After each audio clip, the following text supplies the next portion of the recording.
مساء الخير يا حبايبي، ازيكم عاملين ايه؟ يا رب تكونوا بخير. روتيننا النهارده روتين مسائي. انتوا عارفين الساعه كام دلوقتي؟ حوالي الساعه 2 بالليل. قلت اقوم اجهز شويه حاجات كده، وكمان لقيت ان الحوت زي ما انتوا شايفين كده حبايبي. الحوت حبيبكم. ازيكم يا حبايبي؟ عاملين ايه؟ ايه اخباركم؟ وحشتوني. ما بتسالوش عني ليه؟ ما بتحطوليش لا لايك ولا شير ليه؟ ينفع كده؟ ينفع الكلام ده واحنا في تعب وشقه كده يعني؟ المهم يا حبايبي، وحشتوني وحشتوني كتير والله. المهم احنا قلت ايه قبل ما ابدا الشغل كده، اجيب حته اللحمه ديت واقوم ماسكاها فرماها، لاني عايزه اعمل بيها حاجه كده. فايه انا بحب اجهز عندي على طول، طالما المفرمه عندي او الكبه عندي فبجهز حاجتي على طول. وكمان انا بحب افرمها في البيت بحيث احط ايه كميه الدهون اللي انا عايزاها، ما يحطليش هو حاجات كتير يعني، فاهماني؟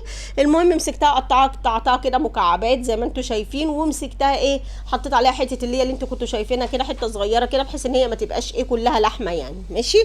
إيه ومسكتها فرمتها في المفرمه زي ما انتوا شايفين، وشلت المفرمه، وهنغسل ايه كل حاجه كده، وهنغسل المواعين، وهنبدا ايه شغلنا، ونبدا الشقه يا جماعه. هو الشقه ده ما بيخلصش يا نهار ابيض. هو احنا ليه الستات كده عامله حسابها على شقه وعلى تعب؟ اقفل يا مروان الباب معلش. ماشي يا حبايبي. المهم ايه، ده مروان كان بيخرج بس الباب عامل صوت. آه قلت بقى ايه اقف اغسل المواعين ديت ونبدا يومنا كده. مش يومنا، هو انا قلت اجهز شويه حاجات بحيث ان انا لو خرجت الصبح ان شاء الله اكون راجعه الاقي ايه الحوض خلصان، والمواعين والحاجه اللي انا هجهزها للغدا. بصي الحاجات دي بتريحك كتير. انا سهرانه شويه، فقلت بدل ما اسهرهم كده واقعد على النت ولا اقعد قدام التلفزيون، لا طب ما انا استغل وقتي واقوم اعمل الحاجات دي بدل ما تتراكم عليا الصبح وتعمل لي شغلانه.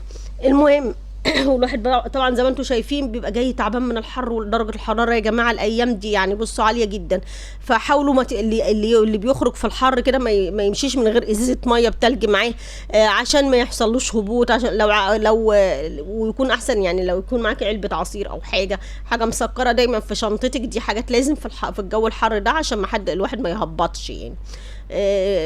ربنا يعافينا. في ناس بتبقى عندها الضغط، في ناس بتبقى عندها، ربنا يعافيهم يا رب، اللي عندهم السكر. المهم لازم يخلوا اي حاجه في شنطتهم بحيث ايه لو حصل لا قدر الله حاجه، ماشي. المهم قلت بقى ايه اكملهم بقى واظبطهم، ويا لما ترجعي كده تلاقي الحوض فاضي وتبداي ان انت تخشي تجهزي الغدا على طول. دي حاجه يا جماعه والله العظيم بتبقى فعلا مريحه جدا جدا جدا. زي ما انتم شايفين كده المواعين كانت عامله ازاي يا نهار ابيض. دي كانت مواعين الاكل، وقلت ايه اخليها بعد ما اكل اقوم اعمل كل حاجه.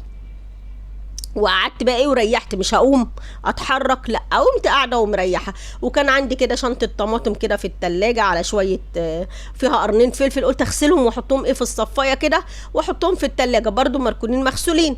اسحب بقى منهم اعمل كده يعني. المهم تبقى الحاجه ايه خلاص جاهزه على الشغل. وكنت حاطه مج العناب ده جنبي اشرب بقى وايه واعيش حياتي مع الحاجه يعني. تحس ان الواحد بيتسلى وهو واقف. ايوه ما احنا هنقف كده.